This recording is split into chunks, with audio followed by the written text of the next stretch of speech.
Movie की शुरुआत में हम एक ट्रक को देखते हैं जिसे एक चेकिंग पॉइंट पर रोककर सैनिटाइज किया जाता है। तब ट्रक का ड्राइवर उन लोगों से पूछता है कि ट्रक को सैनिटाइज क्यों कर रहे हो। जवाब में वो लोग बताते हैं कि यहाँ की पास ही की बायोटेक फैक्ट्री में लीकेज हो गया है, जिस वजह से सभी गाड़ियों को सैनिटाइज किया जा रहा है। अब गाड़ी सैनिटाइज होने के बाद वो आदमी ट्रक लेकर वहाँ से निकल जाता है। जहाँ रास्ते में उस ट्रक ड्राइवर के मोबाइल पर कोई कॉल आता है और जब वो फोन उठाने की कोशिश करता है, इसी दौरान ट्रक का एक हिरन के साथ एक्सीडेंट हो जाता है। और जब ट्रक ड्राइवर गाड़ी से नीचे आता है और वो हिरन को देखता है और उसे मरा हुआ समझकर वहाँ से चला जाता है, लेकिन पीछे हम देखते हैं कि ट्रक के जाने के बाद वो हिरन वापस जिंदा हो जाता है और जब वो खड़ा होता है तो उसकी आंखें पूरी तरीके से बदल जाती है और यह सीन यहीं पर खत्म हो जाता है। अब हमारी मुलाकात सियोक से होती है, जिसका कुछ ही महीनों पहले अपनी वाइफ के साथ डिवोर्स हुआ था। अब वो अपनी बेटी और माँ के साथ रहता है। उसकी बेटे का नाम सुएन है। सियोक एक मार्केटिंग कंपनी का मैनेजर होता है, जिसकी वजह से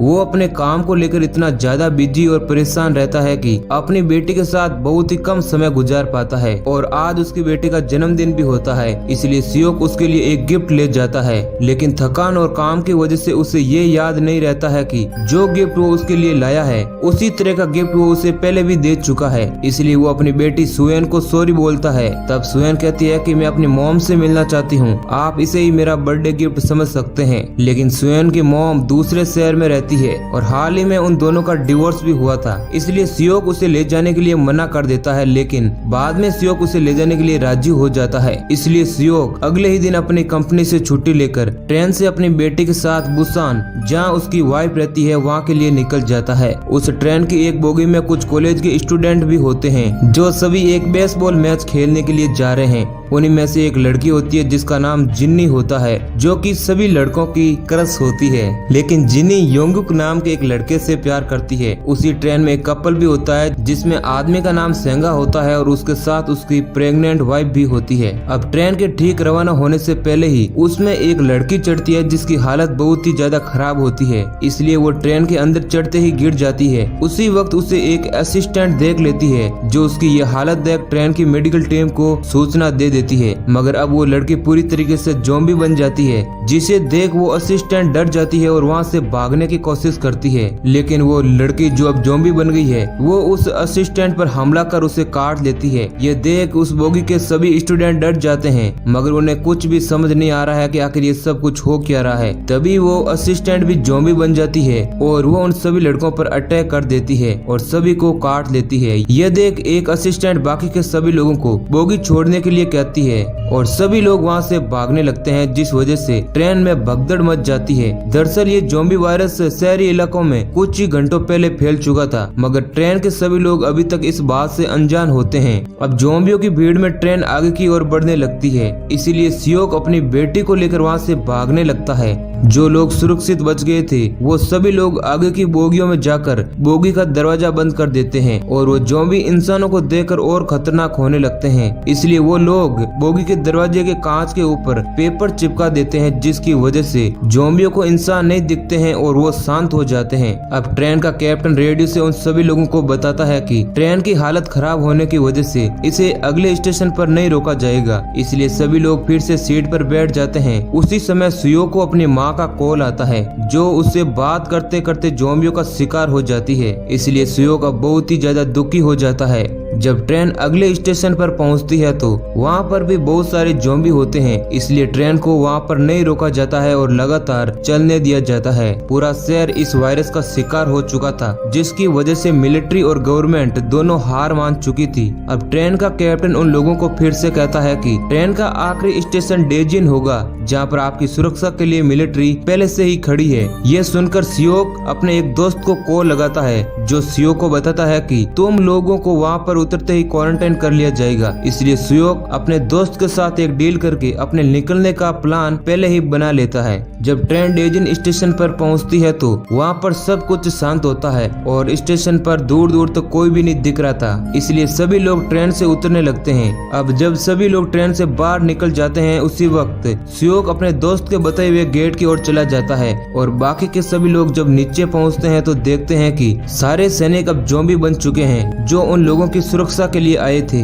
अब ज़ॉम्बी बने सैनिक जब उन लोगों को देखते हैं तो हिंसक हो जाते हैं और उन लोगों पर हमला कर देते हैं। इसलिए सभी लोग अपनी जान बचाते हुए वापस भागने लगते हैं। दूसरी ओर सियोक सुयन को एक जगह पर खड़ा करके खुद आगे जाता है, लेकिन जब उसे कोई नहीं दिखता है तो अपने दोस्त को कॉल करता है। जवाब में उसका दोस्त कहता है कि अब मैं तुम्हारी मदद नहीं कर पाऊंगा। तभी वहाँ पर बहुत सारे ज़ॉम्बी आ जाते हैं, जिन्हें देखकर सियोक वापस अपनी बेटी की ओर दौड़ता है। तब सेंगा सू एन को अपनी वाइफ के साथ अंदर की ओर भेज देता है। फिर वो लोग लेडीज और बच्चों को भी ट्रेन में भेज देते हैं और खुद उन ज़ॉम्बियों को रोके रखते हैं, लेकिन वो लोग ज्यादा देर तक ऐसा नहीं कर पाते हैं। जिसके बाद सियोक और बाकी के सभी लोग किसी तरह से भागते हुए वापस ट्रेन के अंदर आ जाते हैं। लेकिन अब सभी लोग अलग अलग बोगियों में फंस जाते हैं और उन बोगियों में ज़ॉम्बी भी घुस जाते हैं, जहां अब सुयन, जुगमी, एक भिखारी और एक बूढ़ी औरत बोगी नंबर 13 में फंस जाते हैं। वहीं दूसरी ओर सियोक, सेंगा और योंगुक एक अलग ही बोगी में होते हैं। अब जुगमी सेंगा को फोन कर हेल्प के लिए बुलाती है, क्योंकि उन लोगों पर अब ज़ॉम्बी हमला कर देते हैं जो कि बोगी नंबर 13 में फंसे होते हैं और बाकी के सभी लोग बोगी नंबर 15 में होते हैं। इसलिए वो तीनों वहाँ से निकलने की तैयारी करते हैं और ज़ॉम्बियों से लड़ते लड़ते आगे बढ़ते हैं। तभी ट्रेन एक टनल में एंटर करती है। तभी वो लोग नोटिस करते हैं कि ज़ॉम्बी अंधेरे में नहीं देख पाते हैं और शांत हो जाते हैं। इसलिए सभी लोग धीरे धीरे अब बोगी नंबर 13 में चले जाते हैं, जहाँ से वो उन सभी लोगों को लेकर वापस बोगी नंबर 15 की ओर निकल जाते हैं। लेकिन अब ट्रेन टनल से बाहर निकल जाती है तो सभी ज़ॉम्बी उन लोगों को फिर से देख लेते हैं और उन पर हमला कर देते हैं। तब सेंगा उन्हें एक दरवाजे पर रोके रखता है और बाकी के लोगों को जाने के लिए कहता है, लेकिन अब बोगी नंबर 15 का दरवाजा कोई भी नहीं खोल रहा था। इसलिए योंगुक अपनी गर्लफ्रेंड जेनी को कॉल करता है। तब हम देखते हैं कि एक असिस्टेंट जेनी को पकड़ देता है और उसे दरवाजा नहीं खोलने देता है। बोगी नंबर 15 में योन सुक नाम का एक आदमी होता है जो उन लोगों को अंदर आने से रोकता है, क्योंकि उसे लगता है कि वो सभी लोग वायरस से इन्फेक्टेड है। इधर अब सेंगा और सियोक ज़ॉम्बियों को रोके रखते हैं और योंगुक अब उस दरवाजे को तोड़ देता है जो बोगी नंबर 15 का होता है। दूसरी ओर सेंगा को एक ज़ॉम्बी काट देता है, जिसके बाद उसे समझ आ जाता है कि अब वो बहुत ही जल्द ज़ॉम्बी बन जाएगा। इसलिए वो सियोक और अपनी बीवी को वहाँ से जाने के लिए कहता है। सेंगा अपनी बीवी को आखिरी बार बाय कहते हुए अपनी होने वाली बच्ची का नाम सिला रखने के लिए कहता है। जिसके बाद अब हम देखते हैं कि वो सभी ज़ॉम्बी दरवाजे को तोड़कर अंदर आ जाते हैं और सेंगा को काट डालते हैं। तब तक सियोक और जुगमी दूसरी बोगी में जाकर दरवाजा बंद कर लेते हैं, लेकिन उन सब के साथ वाली एक ओल्ड लेडी ज़ॉम्बियों का शिकार बन जाती है। अब सियोक योनसुक को बहुत ही ज्यादा भला बुरा सुनाता है, क्योंकि उसी ने गेट नहीं खोला था, जिसकी वजह से वो दोनों मारे गए थे। लेकिन योनसुक दूसरे लोगों को सियोक के खिलाफ भड़काने की कोशिश करता है और कहता है कि ये सभी लोग इन्फेक्टेड है, जिस वजह से बाकी के लोग उन सभी लोगों को अगली बोगी में भेज देते हैं। उसी वक्त योंगुक के साथ जेनी भी चली जाती है। पीछे उस ओल्ड लेडी की सिस्टर अपनी सिस्टर की मौत की वजह से बहुत ही सदमे में होती है, इसलिए वो बोगी नंबर 15 का दरवाजा खोल देती है, जिस वजह से बोगी नंबर 14 के सारे ज़ॉम्बी बोगी नंबर 15 में आ जाते हैं और उन सभी लोगों पर हमला कर उन्हें मार डालते हैं। लेकिन इस हमले में भी योनसुक एक असिस्टेंट के साथ वॉशरूम में जाकर छिप जाता है। दूसरी ओर कैप्टन स्टेशन के कंट्रोल सेंटर पर कॉल करता है, क्योंकि उसे इंस्ट्रक्शन मिलता है कि बुसान स्टेशन पर अभी तक वायरस नहीं फैला है और वह सेफ है। लेकिन जब वो लोग वहां पर जाते हैं तो आगे का रास्ता ब्लॉक होता है।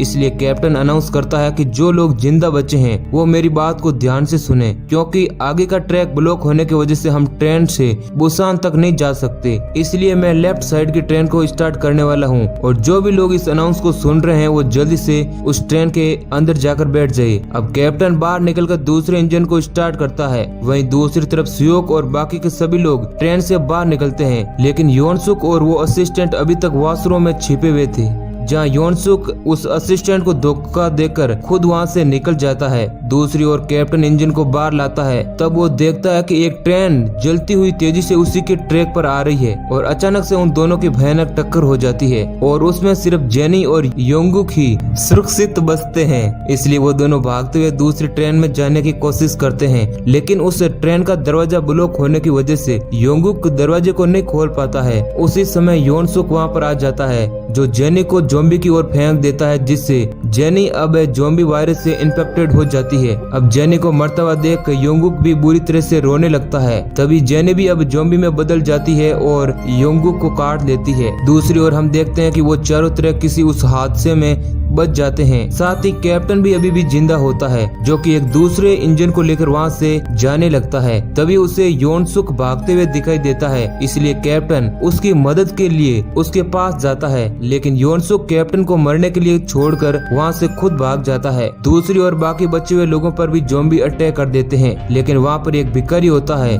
जो उन तीनों लोगों के लिए अपनी जान दे देता है और उन्हें वहाँ से भगा देता है। मगर अब उनके पीछे सारे ज़ॉम्बियों की सेना पड़ जाती है, लेकिन वो तीनों किसी तरह भागते हुए उस इंजन पर चढ़ जाते हैं। मगर बहुत सारे ज़ॉम्बी ट्रेन के पीछे लटक जाते हैं, जिस कारण ट्रेन के इंजन की रफ्तार धीमे होने लगती है। इसलिए सियोक ज़ॉम्बीज को नीचे गिराने की कोशिश करता है और ऐसा करने में वो सफल भी हो जाता है। अब वो तीनों उस इंजन के साथ बुसान की ओर निकल जाते हैं, लेकिन तभी योनसुक केबिन से बाहर निकलता है, जो कि अब इन्फेक्टेड है, और वो सियोक से रिक्वेस्ट करता है कि मुझे मेरी माँ के पास ले चलो। तब सियोक कहता है कि अब तुम इन्फेक्टेड हो और बहुत ही जल्दी ज़ॉम्बी बन जाओगे। तभी योनसुक सियोक पर अटैक कर देता है। सियोक उसे नीचे गिराने की कोशिश करता है, तभी योनसुक सियोक के हाथ पर काट लेता है, मगर किसी तरह सियोक उसे नीचे गिरा देता है। अब सियोक भी समझ जाता है कि जल्दी वो भी ज़ॉम्बी बन जाएगा, इसलिए वो उन दोनों को केबिन में ले जाता है और जुगमी को ट्रेन का कंट्रोल सिस्टम समझाता है, ताकि जब वो लोग बुसान स्टेशन पर पहुंचे तो ट्रेन को रोक सकें।